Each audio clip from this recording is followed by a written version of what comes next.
Dan pembahasan di malam hari ini kita akan membaca satu hadis Nabi SAW yang cukup panjang. Hadis yang dikeluarkan Imam Muslim dari sahabat Abi Sa'id Al-Khudri radhiyallahu anhu.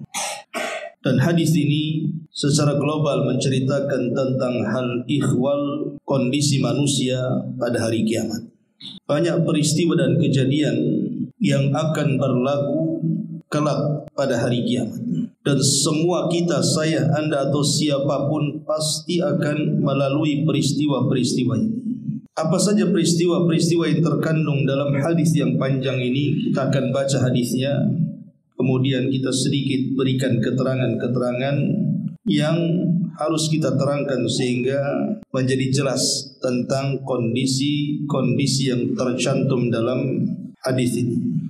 An Abi Sa'id Al-Khudri radhiyallahu anhu anna nasan fi zamani Rasulillah sallallahu alaihi wasallam qalu ya Rasulullah hal nara rabbana yawmal qiyamati faqala an-nabiy sallallahu alaihi wasallam na'am qala hal tudaruna fi ru'yati syamsi bidhahirati sahwan laysa maha sahabun wa hal tudaruna fi ru'yatil qamari lailata badri sahwan laysa fiha sahab qalu la ya Rasulullah qala ma tudaruna fi ru'yatillahi tabaraka wa ta'ala yawmal qiyamati illa kama tudaruna fi ru'yati ahadihima. Dari Abi Sa'id Al-Khudri radhiyallahu anhu, dia menceritakan bahwa ada sekelompok manusia pada zaman Nabi sallallahu alaihi wasallam. Mereka datang kepada Rasul kemudian bertanya, wahai Rasul, apakah kami akan melihat Rabb kami pada hari kiamat? Beliau menjawab, apakah kalian berdesak-desakan dalam rangka melihat matahari di siang hari yang tidak ada awan yang menghalangi? Ataukah kalian terhalangi ketika melihat bulan purnama dan tidak ada penghalang padanya?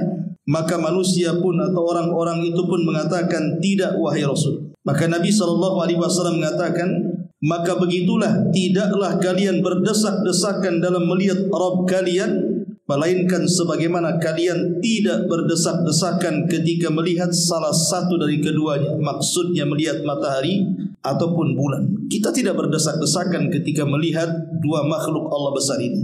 Dari sini Nabi SAW memulai hadisnya dengan menyebutkan nikmat yang paling besar.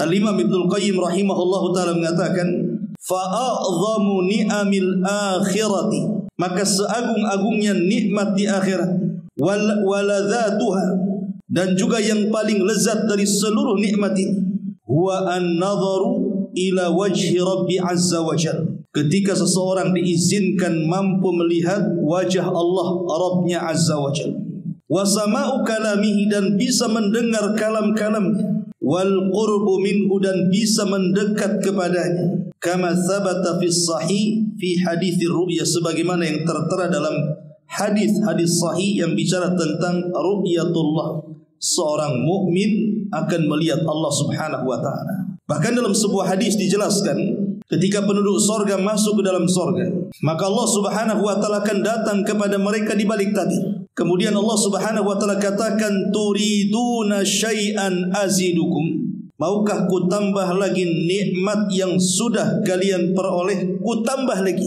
Maka penduduk sorga tiba-tiba mengatakan, ya Rabb, alam tubayyid wujuhana, bukankah engkau sudah memutihkan wajah-wajah kami, wa tudkhilana al-jannah, dan memasukkan kami ke sorga, wa tubaiduna anin nar, dan menjauhkan kami dari neraka, apalagi ya Rabb, sudah cukup. Tapi Allah Subhanahu wa ta'ala tetap bertanya seperti itu sampai fayakshiful hijab, maka pemisah ataupun hijab yang mendinding Allah dengan penduduk sorga itu tiba-tiba terbuka.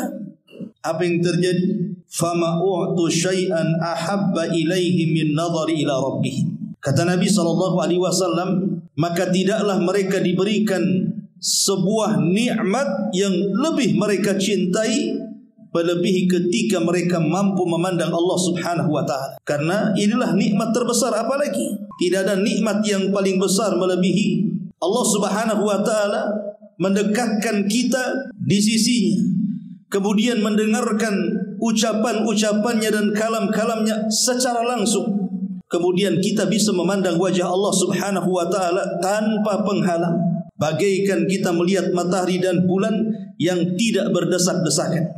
Ma'asyiral muslimin yang dimuliakan Allah Subhanahu wa taala, maka berdoalah kepada Allah Subhanahu wa taala agar kita bisa memandang wajah Allah Subhanahu wa taala. Kemudian Rasulullah SAW melanjutkan sabdanya, "Idza kana yaumul qiyamah, adzana muadzdhinun liyattabi kullu ummatin ma kanat ta'budu fala yabqa ahadun kana ya'budu ghairallah subhanahu minal asnami wal ansabi illa yatasaqatuna finnar hatta idza lam yabqa illa man kana ya'budullaha min barrin wa fajirin wa ghubari ahlil kitabi fayud'al yahud fayuqalu lahum ma kuntum ta'budun qalu kunna na'budu Uzair ibnullah fayuqalu kadzabtum mattakhadallahu min sahibatin wala waladin famadza tabghuna qalu atishna ya rabbana fasqina fayusharu ilaihim ala tariduna fayuhsyaruna ila an-nar ka'annaha sarabun yakhtimu ba'daha ba'dha fatasaqatuna fin nari. Kata Nabi SAW, pada hari kiamat akan didatangkan seorang penyeru yang akan menyeru. Kemudian penyeru mengatakan, hendaklah setiap umat mengikuti sesuatu yang dahulu mereka sembah di dunia, sehingga tidaklah ada seorang pun yang menyembah selain Allah berupa berhala atau patung-patung, melainkan mereka akan berjatuhan ke dalam neraka, sehingga tidak ada yang tersisa seorang pun kecuali orang-orang yang menyembah Allah, baik dia orang yang baik ataupun yang buruk. Dan juga sebagian sisa-sisa ahli kitab dari kalangan Yahudi akan didatangkan di hadapan Allah Subhanahu wa taala. Kemudian Allah akan bertanya kepada orang-orang Yahudi, apa yang kalian sembah dahulu di dunia? Maka orang-orang Yahudi mengatakan, kami dahulu menyembah Uzair putra Allah. Maka dikatakan kepada mereka, kalian berdusta. Allah mengatakan kami dahulu, ataupun Allah Subhanahu wa taala mengatakan Allah tidak menjadikan istri ataupun anak. Bagaimana kalian menyembah Uzair putra Allah? Kemudian Allah katakan kepada mereka, sekarang apa yang kalian kehendaki di sini? Maka orang-orang Yahudi mengatakan, ya Rabb, kami kehausan, kami ingin minum. Maka kemudian mereka diberikan isyarat pada sesuatu yang membuat mereka hilang dahaganya. Mereka kemudian digiring hingga ke neraka seakan-akan fata morgana. Sebagian memukul sebagian yang lainnya, lalu mereka terjerumus dan masuk ke dalam neraka. Ma'asyiral muslimin yang dimuliakan Allah Subhanahu wa taala. Ringkasnya seperti ini. Ketika manusia dibangkitkan pada hari kiamat, ingat manusia dibangkitkan itu dimulai dari tulang ekor mereka. Walaupun kiamat itu dahsyatnya luar biasa, akan menghancurkan segalanya, tapi ada makhluk-makhluk Allah itu yang dikecualikan tidak hancur pada hari kiamat. Salah satunya adalah ujung dari tulang ekor setiap kita manusia. Walaupun terkadang tulang ekor itu tidak bisa dilihat kecuali oleh alat-alat tertentu, tapi itu tidak hancur, karena dari situlah kita dibangkitkan. Jadi ketika kita dibangkitkan oleh Allah Subhanahu wa taala, kemudian manusia dikumpulkan di sebuah padang yang disebut dengan mahsyar atau padang mahsyar, maka kondisi manusia saat dibangkitkan itu sesuai ketika saat kematiannya. Ada orang-orang yang dibangkitkan itu mereka berbahagia. Boleh jadi saat kematiannya mereka di atas ibadah, di atas ketaatan, sedang berpuasa, sedang salat, sedang membaca Al-Quran, mengucapkan la ilaha illallah, dan sedang melakukan kebaikan, kebajikan atau apapun namanya dari ketaatan-ketaatan kepada Allah. Maka saat dibangkitkan dan saat dikumpulkan, mereka orang yang paling berbahagia, karena itulah yang mereka tunggu dari janji-janji Allah Subhanahu wa taala, dan mereka pun mengatakan hadza ma wa'adar rahman wa sadaqal mursalun. Inilah apa yang dijanjikan Allah Subhanahu wa taala kepada kami. Tapi ada orang-orang yang dibangkitkan itu mereka merasa terhina, mereka merasa binasa dan celaka, sehingga mereka mengatakan ya wailana man ba'atsana mim marqadina. Duhai celaka, siapa yang membangkitkan kami di sini? Kami sudah enak tidur, tiba-tiba dibangkitkan. Celaka, siapa yang membangkitkan kami? Siapa yang membangunkan dari tidur-tidur kami ini? Sehingga ada orang yang dibangkitkan tiba-tiba kemudian lehernya terkalung 7 lapis bumi. Boleh jadi saat di dunia dia mengambil tanah orang lain. Saat dibangkitkan tiba-tiba mungkin dia badannya mengecil di tengah-tengah manusia besar. Boleh jadi saat kematiannya dia tidak bertobat dari kesombongannya. Sehingga Rasul katakan yuhsyarul mutakabbiruna yaumal qiyamati ka'amthali dzar. Akan dikumpulkan orang-orang yang sombong di dunia itu ketika dibangkitkan seperti semut kecil. Boleh jadi saat dibangkitkan kemudian dia menusuk-nusuk perutnya, mencekik lehernya, meminum racun yang mematikannya. Boleh jadi saat di dunia mereka mati bunuh diri seperti itu.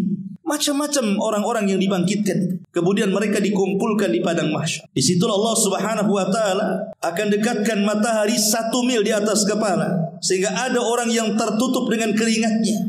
Ketika ada orang-orang yang tertutup dengan keringatnya, tentu sesuai dengan amalannya, maka Allah Subhanahu wa taala akan memisahkan setiap manusia di situ.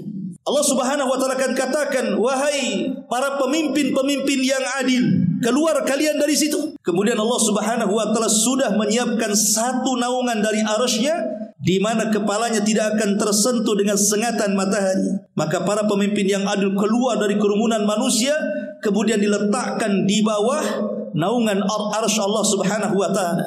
Wahai anak-anak muda yang hatinya selalu tergantung dengan masjid, kalian keluar dari situ. Wahai orang-orang yang menjaga kehormatannya, keluar dari situ. Wahai orang-orang yang mungkin tengah malam kemudian bangun, kemudian meneteskan air mata karena takut kepada Allah, keluar kalian dari situ. Wahai orang-orang yang bersedekah, dan begitulah Rasulullah menyebutkan satu-satu amalan-amalan yang bisa menaungi mereka pada hari di saat tidak ada naungan kecuali naungan Allah Subhanahu wa taala. Mereka dipisah tuh di padang mahsyar. Subhanallah. Kemudian setelah mereka pun dipisah antara orang-orang baik dan orang fajirnya, maka Allah Subhanahu wa taala mulailah kemudian menanyakan sesuatu kepada hamba-hambanya, tentu dimulai dari para nabi. Allah Subhanahu wa taala akan datang kepada Adam alaihi salatu wassalam, ya Adam, akhrij bi'san nar. Wahai Adam, keluarkan dari keturunanmu utusan-utusan neraka. Adam bingung, wa ma bi'san nar, apa yang dimaksud utusan neraka ya Rabb? Maka Allah mengatakan, keluarkan dari keturunanmu dari 1999, masukkan mereka ke neraka, 1 ke sorga. Dari sini menunjukkan bahwa penghuni neraka jauh lebih banyak dibandingkan penghuni sorga. Karena jumlahnya dari 1000, 1 masuk sorga, 999 masuk neraka. Kemudian Allah Subhanahu wa taala datang kepada Nuh dan mengatakan, ya Nuh, apakah sudah kau sampaikan risalahku kepada umat? Maka Nuh mengatakan, ya Rabb, sudah ku sampaikan risalahmu kepada umatku, bahkan siang malam aku berdakwah kepada mereka. Inni da'autu qaumi laila wa nahara. Aku berdakwah kepada kaumku siang malam ya Rabb. Maka Allah mengatakan kepada kaumnya Nuh, wahai kaum Nuh, betul Nuh sudah menyampaikan risalahnya kepada kalian. Kata kaum Nuh mengatakan, kadzaban Nuh, Nuh dusta ya. Dia tidak pernah menyampaikan risalahnya kepada kami. Maka Allah mengatakan, lihat Nuh, umatmu mengatakan engkau belum menyampaikan risalah kepada mereka. Adakah engkau saksi bahwa engkau menyampaikan risalahmu kepada mereka? Maka Nuh mengatakan, ya ada. Siapa? Kemudian Nuh mengisyaratkan kepada Rasul kita Muhammad sallallahu alaihi wasallam dan umatnya. Kita-kita ini. Kemudian Allah bertanya kepada Rasulullah sallallahu alaihi wasallam, apakah engkau akan jadi saksi bagi kaum yang tidak pernah kau lihat wahai Muhammad? Engkau tidak hidup di zaman Nabi Nuh, bagaimana engkau akan bersaksi kepada zaman yang kau tidak saksikan? Maka Rasulullah sallallahu alaihi wasallam dan umatnya mengatakan, ya Rabb, yang mengatakan Nuh sudah menyampaikan risalah itu engkau sendiri. Maka kemudian Nabi SAW membacakan suratun Nuh, bagaimana Nuh sudah menyampaikan risalahnya. Maka Allah katakan, sungguh benar ucapanmu dan sungguh benar Nuh alaihi salatu wassalam, dan sungguh berdusta kaumnya. Jadi Nabi Allah Subhanahu wa taala terus akan bertanya kepada setiap para nabi, termasuk Nabi Isa bin Maryam. Isa akan dihadapkan di hadapan Allah. Kemudian Allah Subhanahu wa taala mengatakan, ya Isa bin Maryam, a anta qulta lin-nasi ittakhiduni wa ummiya ilahaini min dunillah. Wahai Isa, putra Maryam, apakah kamu mengatakan kepada manusia, jadikan aku dan ibuku 2 orang Tuhan selain daripada Allah? Karena umat Nasrani menganggap Isa itu Tuhan dan ibunya juga Tuhan. Maka Allah mengatakan kepada Isa, "Wahai Isa, apakah engkau mengajak manusia untuk menyembahmu dan ibumu?"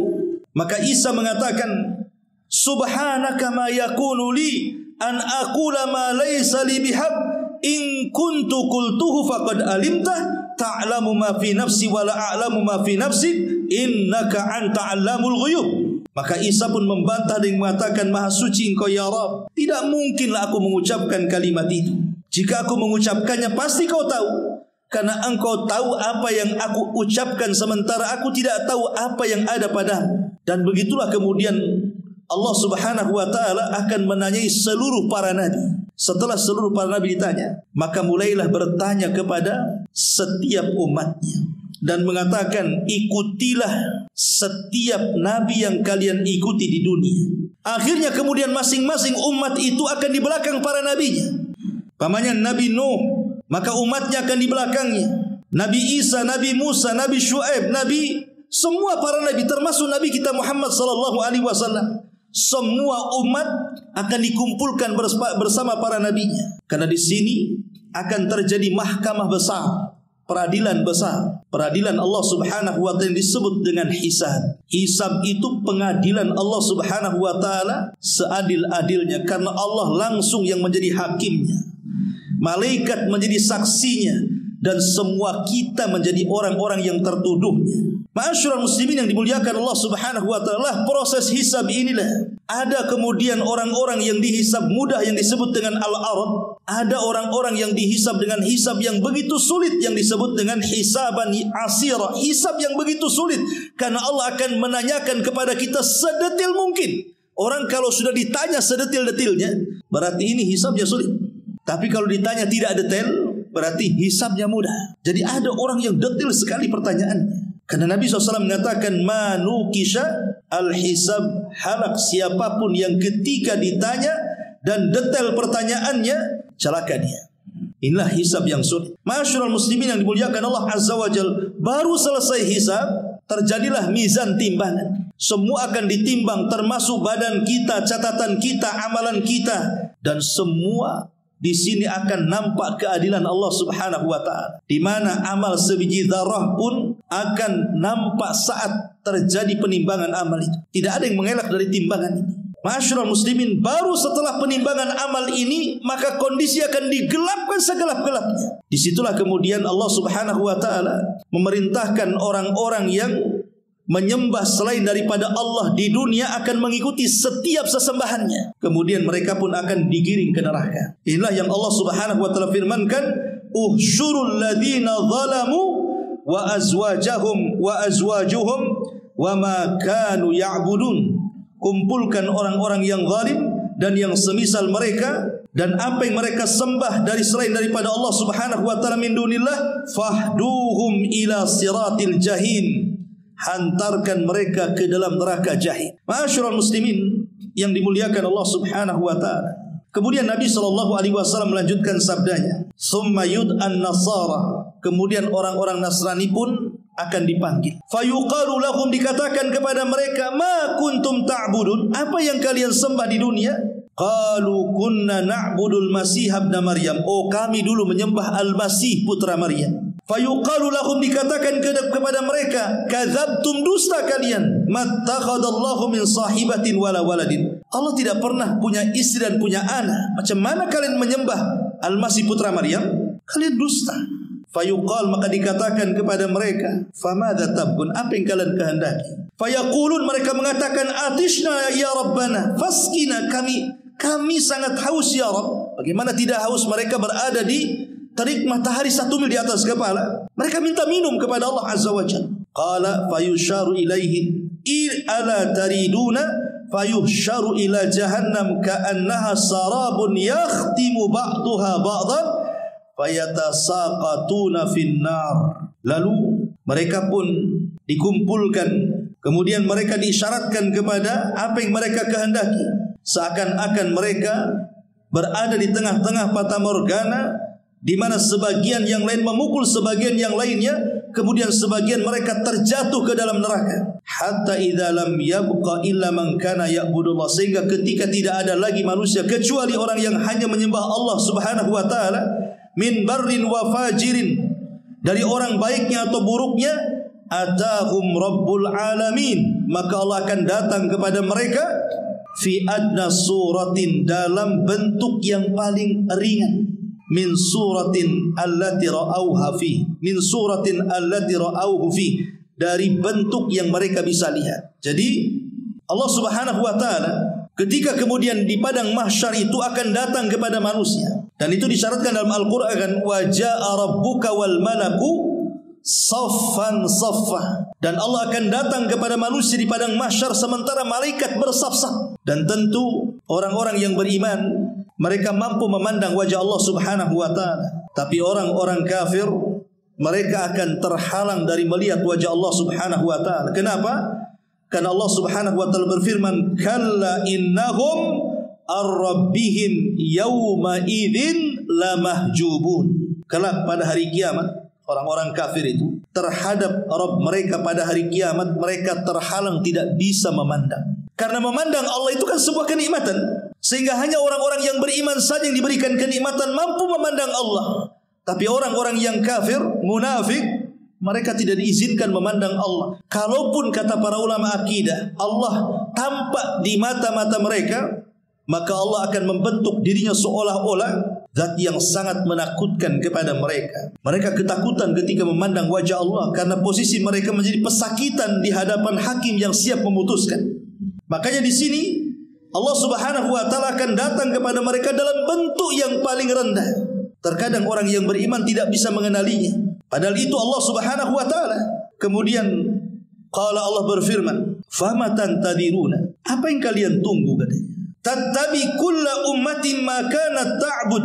Qalu ya Rabbana faraqna an-nas fid dunya afqara ma kunna ilaihim wa lam nusahibuhum fayaqulu ana rabbukum fayaquluna na'udzu billahi min la nusyrika bihi syai'an marratayn aw thalathan hatta inna ba'dahum la yakadu ayyanqaliba. Jadi ketika Allah Subhanahu wa taala datang kepada mereka dalam bentuk yang paling ringan, Allah katakan, apa yang kalian tunggu? Hendaklah setiap umat mengikuti apa yang mereka sembah. Kenapa kalian tinggal di sini? Kenapa tidak seperti mereka itu yang menyembah sapi mereka di belakang sapi, yang menyembah ular mereka di belakang ular, yang menyembah batu di belakang batu, yang menyembah sungai di belakang sungai, dan begitu seterusnya.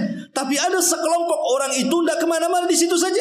Sehingga Allah mengatakan, lah bukankah setiap umat harus mengikuti apa yang mereka sembah di bumi? Kenapa kalian diam di sini? Maka orang-orang ini mengatakan, wahai Rabb kami memisahkan diri dari manusia di dunia ketika kami membutuhkan apa yang kami butuhkan kepada mereka. Akan tetapi kami tidak berteman dengan mereka. Oh, kami tidak berteman dengan orang-orang yang menyembah ini. Tidak. Kami betul-betul mentauhidkan Allah. Nah, mereka orang-orang beriman. Kemudian mereka berkata, aku berlindung kepada Allah dari, kami tidak akan menyekutukan Allah dengan sesuatu apapun. Mereka ucapkan 2 atau 3 kali sehingga sebagian mereka hampir berbalik dan berpaling dari seruan itu. Tiba-tiba Allah Subhanahu wa taala berfirman, fayaqul hal bainakum wa bainahu ayah fata'rifunahu biha. Apakah di antara kalian dan dia yang kalian sembah itu mempunyai tanda-tanda yang dapat kalian kenal dengan tanda-tanda itu? Fayaquluna, maka mereka orang yang beriman mengatakan, na'am, iya kami tahu. Kalau seandainya Rabb kami menampakkan di hadapan kami, kami tahu, karena kami tahu tanda-tandanya. Apa yang terjadi? Fayukshafu an saqin, tiba-tiba Allah memperlihatkan betisnya. Fala yabqa man kana yasjudu lillah min tilqa'i nafsihi illa adzinallahu lahu bis-sujudi. Wala yabqa man kana yasjudu ittiqa'an wa riya'an illa ja'alallahu dhahrahu tabaqatan wahidatan. Kullama arada an yasjuda kharra ala qafah thumma yarfa'u ru'usahum wa qad tahawwala fi suratihi allati ra'awhu fiha awwala marratin faqala ana rabbukum fayaquluna anta rabbana thumma yudrabul jisru ala jahannam wa tahillu syafa'ah wa yaquluna Allahumma sallim sallim. Ketika Allah Subhanahu wa taala bertanya, apakah di antara kalian dan dia mempunyai tanda-tanda yang dapat kalian kenal dengan tanda-tanda itu, mereka menjawab ya. Maka disingkaplah betisnya sehingga tidak tersisa orang-orang yang sebelumnya sujud kepada Allah dari dalam dirinya. Maksudnya ketika di dunia dia sujud ikhlas karena Allah, maka Allah izinkan di akhirat mereka sanggup sujud kepada Allah. Tetapi tidak tersisa orang-orang yang sebelumnya sujud di dunia, mereka sujud karena ego, karena ria, karena sum'ah, karena sombong. Kecuali Allah jadikan punggungnya menjadi satu lipatan, sehingga setiap kali hendak sujud dia tersungkur di atas tengkuknya dan mereka tidak bisa sujud. Kemudian mereka mengangkat kepala mereka, maksudnya orang-orang yang beriman yang mampu sujud, dan Allah telah berubah bentuk yang dapat mereka lihat pertama kali. Itulah pertama kali Allah muncul dan menampakkan dirinya di hadapan orang-orang yang beriman pada hari kiamat, dan Allah mengatakan, aku adalah Rabb kalian. Maka mereka berkata, engkau Rabb kami. Kemudian dibentangkan jembatan di atas jahanam dan berlakulah syafaat pada hari itu. Mereka pun mengatakan, ya Rabb, selamatkan kami. Ma'asyiral muslimin yang dimuliakan Allah Azza wa Jalla, itulah firman Allah Subhanahu wa taala dalam Al-Qur'an, di mana Allah Subhanahu wa taala mengatakan, yauma yukshafu an saqin wa yud'auna ila sujudi fala yastati'un. Pada hari betis disingkapkan dan mereka dipanggil untuk sujud, tapi mereka tidak bisa sujud. Siapa mereka? Mereka orang-orang munafik. Orang yang ketika salat hanya untuk riya saja. Ketika salat itu hanya untuk sum'ah saja. Bukan ikhlas karena Allah. Maka walaupun di dunia mereka bisa sujud kepada Allah, di akhirat mereka tidak sanggup sujud kepada Allah. Hanya orang-orang yang ketika di dunia ikhlas sujudnya karena Allah, merekalah yang kemudian mampu sujud kepada Allah Subhanahu wa ta'ala. Ma'asyiral muslimin yang dimuliakan Allah Azza wa Jalla, kembali ke cerita Yaumul Qiyamah. Kita tahu bahwa setelah proses mizan, timbangan, dan saya katakan di awal bahwa penimbangan amal itu terdiri daripada 3. Pertama orangnya, dan ingat orangnya ketika ditimbang itu bukan karena besar ataupun kurusnya sehingga mempengaruhi berat dan tidaknya timbangan, bukan itu. Karena nanti pada hari kiamat akan didatangkan orang yang paling gemuk di dunia. Siapa orang yang paling gemuk di dunia yang obesitas itu? Itu akan didatangkan oleh Allah Azza wa Jalla, kemudian ditimbang. Rupanya beratnya tidak lebih daripada sayap nyamuk, saking ringannya. Tapi ada orang-orang yang datangkan kurus, krempeng, kering. Ketika di dunia orang yang paling kurus, ketika ditimbang rupanya lebih berat daripada gunung Uhud. Sebagaimana hadis ketika Abdullah ibn Mas'ud radhiyallahu anhu naik ke atas pohon kurma, tiba-tiba datang angin tersingkap jubahnya. Kemudian terlihatlah kurus dari betisnya Abdullah ibn Mas'ud ditertawakan oleh para sahabat. Kemudian Rasul mengatakan, jangan kalian tertawakan kedua betisnya Abdullah ibn Mas'ud, karena kalau ditimbang di hadapan Allah, kedua betisnya lebih berat daripada gunung Uhud, kata Nabi SAW. Menunjukkan bahwa bukan persoalan gemuk ataupun krempengnya yang mempengaruhi berat dan tidaknya timbangan, tetapi yang mempengaruhi adalah amal dan catatan. Karena akan ditimbang itu badan kita, kemudian amal kita yang akan dibentuk dalam bentuk jism, kemudian catatan kita dijadikan satu timbangan. Disitulah akan nampak keadilan Allah Subhanahu wa ta'ala. Karena manusia ketika di dunia menimbang itu terkadang mengurang, terkadang menambah. Lihat para pedagang itu, ketika mereka menimbang sebuah timbangan, terkadang mereka ganjal timbangannya, akhirnya dikurangi kan takarannya. Terkadang kalau dia orang baik boleh juga menambah. Tetapi di akhirat itu Allah tidak akan menambah, tidak akan mengurang, pas timbangannya. Dan itu menunjukkan keadilan Allah, bahwa tidak ada manusia sekecil apapun perbuatan di dunia, baik itu baik ataupun buruk, maka tetap akan ditimbang. Lah setelah proses timbangan ini, maka langit akan digelapkan segelap-gelapnya. Manusia tidak bisa melihat apapun. Dan inilah akan terjadi proses yang paling sangat mengkhawatirkan pada hari kiamat kepada setiap manusia. Apa itu? Al-murur ala sirat. Proses seseorang menyeberangi titian siratul mustaqim. Ini paling bahayanya dalam semua proses peristiwa-peristiwa pada hari kiamat. Kenapa bahaya? Dan paling bahaya karena jembatan itu Allah Subhanahu wa ta'ala letakkan tepat di atas neraka jahanam. Jadi jembatan itu persis di atas neraka jahanam. Jadi kalau terjatuh dipastikan masuk neraka. Dan 70 tahun baru sampai di dasarnya. Makanya kemudian Nabi SAW ketika mengatakan bahwa dia yang pertama kali melewati titian siratal mustaqim, ketika kemudian dia sampai di ujung, maka Nabi akan berdiri melihat umatnya satu persatu yang melintasinya. Jadi kalau seandainya ada satu umatnya yang melintas di tiang itu, maka Rasul ada khawatir kalau sampai umatnya terjatuh ke dalam jahanam. Maka Rasul terus berdoa dan mengatakan, Allahumma sallim sallim, ya Allah selamatkan dia, Allah selamatkan dia. Dan ini menunjukkan kasih sayang Rasul sallallahu alaihi wasallam kepada umatnya pada hari kiamat. Jangan sampai ada satu umatnya yang masuk ke dalam jahanam. Ma'asyiral muslimin yang dimuliakan Allah azza wajalla. Makanya kemudian Rasul melanjutkan sabdanya di sini. Qila ya Rasulullah, wamal jisr? Apa itu jisr? Apa itu jembatan? Rasul ditanya soal jembatan. Qala, maka Rasul mengatakan, dhahdhun mazillatun fihi khatatibu wa kalalibu wa hasakun takunu bin najdi fiha syuwaikatun yuqalu laha Sa'dan. Kata Nabi SAW, jembatan itu sangatlah licin dan menggelincirkan. Di sana terdapat besi-besi pencakar, besi-besi pengait, duri-duri besi yang terbuat dari pohon-pohon yang berduri, yang orang-orang katakan sebagai as-sa'dan. Kemudian kata Rasul, fayamurul mu'minun katarafil aini wa kalbarki wa karrihi wa katairi wa ka'ajawidil khayli wa rukabi.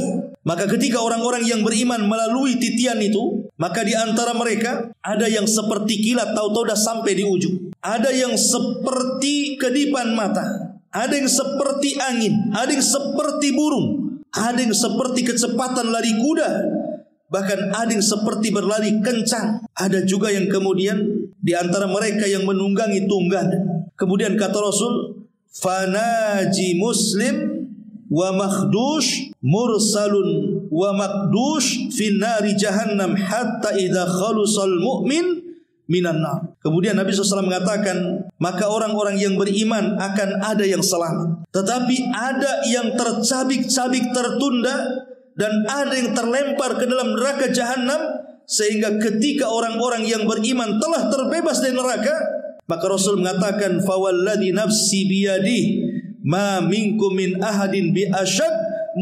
munasyadatan lillahi fi istiqsa'il haqqi minal mu'minina lillahi yaumal qiyamah li ikhwanihimul ladzina finnar. Maka demi zat yang jiwaku berada di tangannya, tidaklah seorang dari kalian yang begitu gigih memohon kepada Allah di dalam menuntut kebenaran pada hari kiamat untuk saudaranya yang berada dalam neraka. Mereka pun berseru, Ya Rabb, Ya Rabb, kanu yasumuna ma'ana, bukankah mereka puasa bersama kami? Wa yusalluna wa yahujjuna ma'ana, mereka salat dan haji bersama kami. Fayuqalu lahu, maka dikatakan kepada mereka, akhriju man araftum, keluarkan orang yang kau kenali. Fatuharramu suwaruhum alan nar fayukhrijuna khalqan kathiran qad akhadatin nar ila nisfi saqaihi wa ila ka'bataihi wa ila rukbataihi. Kemudian dikatakan, keluarkan orang-orang yang kalian kenali. Maka bentuk-bentuk mereka hitam kelam karena terpanggang oleh api neraka. Kemudian mereka mengeluarkan begitu banyak orang-orang yang telah mereka begitu banyak orang-orang yang telah dimakan api neraka sampai pada pertengahan betisnya, atau boleh jadi sampai kedua lututnya. Jadi penggalan hadis yang sebelumnya, manusia akan melewati setiap titian siratal mustaqim, dan manusia akan diberikan, setiap manusia itu cahaya yang akan melintasinya. Dengan cahaya itulah dia sanggup meniti titian itu. Lah ketika kemudian orang-orang yang beriman, mereka sudah selamat, dan sebagian mereka ada yang masuk ke dalam jahanam. Kalau orang kafir kan tidak sempat meniti titian karena mereka sudah digiring ke dalam jahanam kan. Hanya orang yang beriman saja dan orang munafik. Jadi orang munafik juga akan meniti titian ini.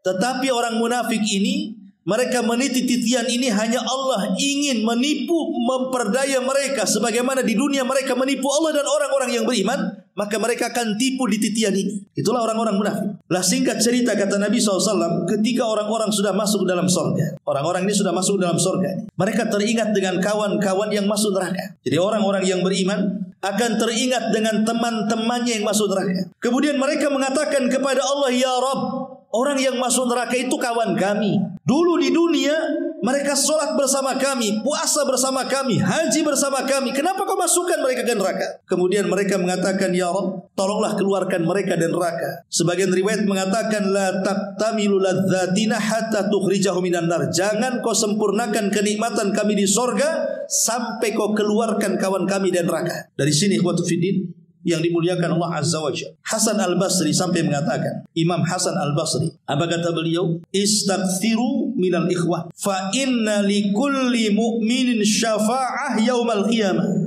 Perbanyaklah mencari teman-teman yang baik, karena setiap mukmin itu mempunyai syafaat pada hari kiamat. Barangkali kamu masuk ke dalam syafaat dari temanmu yang saleh itu, kata Imam Hasan Al-Basri. Ini menunjukkan apa? Bahwa berteman itu bukan sembarang. Makanya Rasul mengatakan al-mar'u ala dini khalilih. Orang itu ditentukan agamanya dengan agama teman. Karena teman itu kan nyeret kita masalah. Bisa saja dia menyeret kepada kebaikan, bisa saja menyeret kepada keburukan. Tapi teman-teman yang baik di dunia, yang kita lihat akidahnya lurus, ibadahnya rajin, ketaatannya luar biasa, keikhlasannya tampak, maka jangan pernah lepas dari teman-teman yang seperti ini. Karena nanti pada hari kiamat mereka akan menjadi syafaat bagi kita. Nabi SAW menjelaskan, karena kan yang memberikan syafaat itu banyak kan. Malaikat memberikan syafaat, para nabi memberikan syafaat, para syuhada memberikan syafaat, dan begitu seterusnya. Sampai kepada orang-orang yang beriman juga akan memberikan syafaat kepada orang-orang atau teman-temannya ketika di dunia. Ma'asyiral muslimin yang dimuliakan Allah Azza wa Jalla. Makanya kemudian mereka mengatakan, ya Rabb, keluarkan teman kami. Kemudian Nabi SAW sampai bersumpah dan mengatakan, demi zat yang jiwaku berada di tangannya, tidaklah seorang dari kalian yang begitu gigih memohon kepada Allah dalam menuntut kebenaran pada hari kiamat, kemudian mereka ingin saudara-saudaranya selamat dari api neraka. Kemudian mereka mengatakan, Rabbana, wahai Rabb kami, mereka puasa bersama kami, sholat bersama kami, haji bersama kami.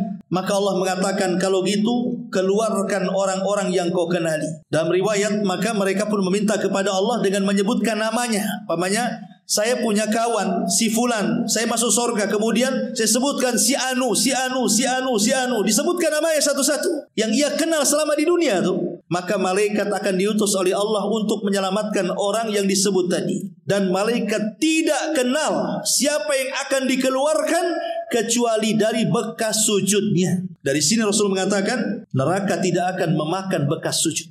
Api neraka itu tidak akan memakan dahi-dahi dan anggota badan bekas sujud. Karena anggota sujud itu kan ada 7. Ujung kaki, ujung lutut, 2 telapak tangan, kemudian dahi dan hidung. Nah, itulah anggota sujud namanya. Maka neraka tidak akan memakan anggota-anggota itu. Lah malaikat ketika menyelamatkan dan menyelamatkan orang dari neraka itu dikenali dari bekas sujudnya tadi. Maka beruntunglah orang-orang yang mereka memperbanyak sujud kepada Allah Subhanahu wa taala. Ma'asyiral muslimin yang dimuliakan Allah Subhanahu wa taala. Kemudian summa yaqulun, kemudian orang-orang yang beriman di surga mengatakan lagi, Rabbana ma baqiya fiha ahad. Wahai Rabb kami, tidak tersisa lagi seorang pun yang telah Engkau perintahkan kepada kami. Fayaqul, maka Allah katakan, irji'u fama wajadtum fi qalbi mithqala dinar min khairin fa akhrijuhu. Maka Allah mengatakan, kembalilah kalian, tengok lagi, ada enggak kawan kalian di neraka itu? Maka barang siapa yang kalian temukan di dalam hatinya kebaikan seberat dinar sekalipun, keluarkan mereka. Maka Allah pun merintahkan malaikat mengeluarkan mereka. Mereka pun mengeluarkan dengan jumlah yang begitu banyak. Kemudian mereka berkata, wahai Rabb kami, kami tidak meninggalkan dalamnya seorang pun yang telah Engkau perintahkan kepada kami. Tapi Allah katakan, lihat lagi, mungkin ada kawanmu yang belum tersebut. Subhanallah. Sampai Allah Subhanahu wa taala mengatakan, lihat lagi. Padahal sudah dikeluarkan kawan-kawannya, kata Rasul. Kata Allah, lihat lagi. Boleh jadi mungkin masih ada. Lihat bagaimana Allah Subhanahu wa taala sangat sayang. Sampai-sampai Abu Sa'id Al-Khudri radhiyallahu anhu hadis ini mengatakan apa? Illam tusaddiquni bihadzal hadis. Kalau kalian tidak percaya dengan hadis ini, kata perawi hadis kan Abu Sa'id Al-Khudri mengatakan, kalau kalian tidak percaya dengan hadis ini, faqra'u in syi'tum, baca kalau kalian berkehendak firman Allah Azza wa Jalla, innallaha la yadrib mithqala dzarratin wa in taku hasana yudha'ifha wa yu'ti min ladunhu ajran 'azima. Sesungguhnya Allah tidak menganiaya seorang pun walaupun sebesar zarah, dan jika ada kebaikan sebesar zarah niscaya Allah akan melipat gandakan dan memberikan darinya pahala yang sangat besar. Kemudian kata Abu Sa'id Al-Khudri, Allah Subhanahu wa taala akan berfirman, syafa'atil malaika wa syafa'an nabiyyun wa syafa'al mu'minun wa lam yabqa illa arhamur rahimin. Para malaikat akan memberikan syafaat, para nabi akan berikan syafaat, orang-orang yang beriman akan memberikan syafaat, sekarang yang belum memberikan syafaat adalah Zat yang Maha Pengasih. Artinya, manusia pada hari kiamat itu diselamatkan dari dua segi, dari dua arah. Manusia akan diselamatkan dari neraka itu dari dua arah. Pertama dari arah syafaat, di mana para nabi berikan syafaat, para malaikat berikan syafaat, orang-orang yang beriman, para syuhada, orang-orang soleh akan berikan syafaat, termasuk anak kepada orang tuanya, dan begitu seterusnya. Tapi kalau sudah habis syafaat nih, nggak ada lagi syafaat, berarti orang ini bisa selamat dari arah yang lainnya. Apa itu? Dari rahmat Allah Subhanahu wa ta'ala. Ketika tidak ada syafaat, sisanya hanya rahmat Allah. Berarti mereka diselamatkan dari rahmat Allah. Tentunya orang-orang yang tidak banyak ibadah di dunia, atau sama sekali tidak ada ibadah di dunia, tapi masih ada keimanan walaupun sebiji zarah. Itulah orang-orang yang terakhir keluar dari neraka dan terakhir pula masuk ke dalam surga. Itu mereka orang-orang yang diberikan rahmat, bukan karena syafaat. Masyarul muslimin, dan ini dijelaskan oleh hadis selanjutnya bagaimana inilah bentuk bagaimana Allah memberikan rahmat. Ada orang-orang yang dikeluarkan dari api neraka bukan karena syafaat, tapi karena rahmat Allah. Apa kata Nabi SAW? Lanjutannya, fayaqbidhu qabdatan minan nar. Kemudian Allah menggenggam satu genggaman dari dalam neraka. Fayukhriju minha. Kemudian Allah mengeluarkan satu kaum dari neraka. Kemudian kauman lam ya'malu khairan qad, sebuah kaum yang tidak punya kebaikan sekecil apapun. Qad adu humaman, sementara mereka sudah gosong karena terbakar. Kemudian Allah ambil, fayulkihim fi nahrin min afwahil jannah, maka mereka akan diletakkan di sebuah sungai di pintu-pintu sorga. Yuqalu lahu nahrul haya, dikatakan namanya sungai kehidupan. Fayakhrujuna kama takhrujul habbatu fi hamilis saili. Kemudian mereka keluar dari dalam sungai layaknya biji yang tumbuh dari aliran sungai. Ala tarawnaha takunu ilal hajari au ila syajari ma yakunu ila syamsi usayfirun au uhaydirun wa ma yakunu minha illa dhil yakunu abyad. Faqalu ya Rasulullah ka'annaka kunta tar'abil badiyati. Jadi setelah mereka dikeluarkan dari dalam sungai layaknya biji tumbuh dari aliran sungai, kata Rasul, tidakkah kalian lihat ia tumbuh merambah di bebatuan atau pepohonan mengejar sinar matahari? Kemudian mereka yang tumbuh layaknya biji, ada yang berwarna kekuningan, ada yang kehijauan, sementara yang berada di bawah bayangan akan berwarna putih. Para sahabat bertanya, wahai Rasul, seakan-akan engkau sedang menggembali daerah orang-orang Badui. Qala, maka Rasul mengatakan, fayakhrujuna kalu'lu'i fi riqabihimul khawatib. Kemudian keluarlah seperti mutiara, sementara di lutut-lutut mereka terdapat cincin yang bisa diketahui oleh penduduk sorga. Kemudian dikatakan, Allah berfirman, masuklah kalian ke dalam sorga, apa yang kalian lihat maka itulah yang kalian akan miliki.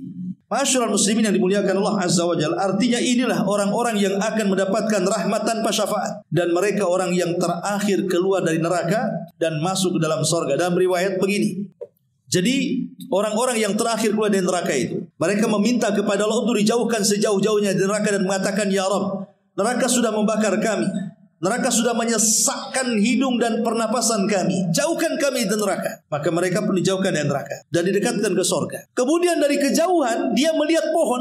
Pohon itu penuh dengan buah-buahan, dan di bawah pohon itu ada aliran sungai. Di situ ada makanan, di situ ada minuman. Itulah angan-angan penduduk neraka. Karena ketika mereka di neraka, mereka kan mengatakan kepada, kan neraka itu kan ada jendelanya, sorga juga ada jendelanya. Jadi penduduk sorga dari jendela itu bisa melihat penduduk neraka dari jendela itu bisa melihat kenikmatan sorga. Maka penduduk neraka mengatakan kepada penduduk sorga itu, berdialog tuh di antar jendela itu. Apa kata penduduk neraka ini? Dia mengatakan, wahai penduduk sorga, afidhu alaina minal ma' au mimma razaqakumullah. Berikanlah setetes air yang Allah berikan kepada kalian, atau makanan yang Allah rizkikan kepada kalian. Tapi penduduk surga mengatakan apa? Innallaha harramahum 'alal kafirin. Oh, tidak bisa, Allah haramkan kepada kalian orang-orang kafir.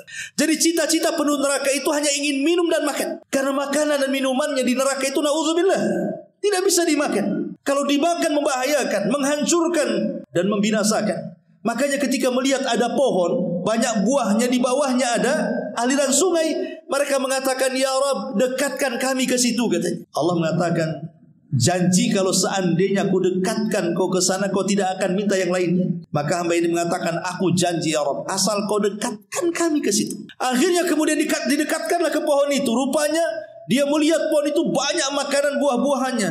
Dengan lezatnya dia makan, dengan lezatnya dia minum, dan dia pun merasa sangat nyaman sekali. Karena selama ini siksa luar biasa kan itu. Tiba-tiba dari pohon itu dia melihat ada pohon yang jauh lebih besar lagi, yang jauh lebih besar lagi, lebih banyak buah-buahannya, dan aliran sungainya lebih dahsyat lagi. Tiba-tiba mengatakan, ya Rabb, bisa enggak kau dekatkan aku ke pohon yang itu? Allah mengatakanlah, tadi kan sudah aku katakan, kalau aku dekatkan kau tidak akan minta yang lainnya. Iya wahai Rabb, ini kedua kalinya. Akhirnya didekatkan ke pohon yang kedua. Kemudian dari pohon yang kedua ada pohon yang ketiga lagi. Dan dia mengatakan, ya Rabb, dekatkan kami kepada pohon yang ketiga. Lah, bukankah kau sudah mengatakan kalau sudah dekatkan ke pohon yang kedua kau tidak akan meminta? Iya, ini yang terakhir ya Rabb, katanya. Hemat manusia. Didekatkanlah ke pohon yang ketiga. Rupanya setelah pohon yang ketiga itu ada gerbang sorga. Dia bisa melihat dari celah-celah sorga itu bagaimana kenikmatan di dalamnya. Dia mengatakan, ya Rabb, masukkan aku ke sorga. Lah, tadi apa yang kau bilang? Setelah ku dekatkan kau ke pohon yang ketiga, kau tidak akan minta lagi, katanya. Itulah rupanya manusia seperti itu ya. Kadang-kadang janji ini hanya janji di lisan saja ya. Akhirnya Allah mengatakan, sudah gini saja. Coba apa yang kau inginkan di dunia, tamanna ya abdi. Coba bercita-citalah, kira-kira di dunia ini kalau aku berikan nikmat, coba hayalkan setinggi hayalanmu, kau ingin apa? Berhayalah kemudian hamba ini sampai mentok hayalannya. Ingin ini macam-macam lah dalam otaknya itu. Maka Allah mengatakan, baik, aku akan berikan 10 kali lipat dari hayalanmu. Ketika dibuka pintu sorga, seolah-olah dia yang pertama kali masuk sorga, padahal dia yang terakhir. Inilah orang yang terakhir keluar dari neraka, terakhir pula masuk sorga, seolah-olah dia yang pertama pula dia. Karena sorga itu satu celupan saja melupakan keperitan segalanya ya. Inilah orang-orang yang mendapatkan rahmat dari Allah Subhanahu wa ta'ala. Inilah di antara riwayat yang cukup panjang yang dikeluarkan Imam Muslim dari hadis Abi Sa'id Al-Khudri radhiyallahu anhu. Wallahu a'lam, mudah-mudahan ada manfaatnya. Subhanaka wa bihamdika, asyhadu an la ilaha illa anta, astaghfiruka wa atubu ilaik. Allahu ta'ala alam. Assalamualaikum warahmatullahi wabarakatuh.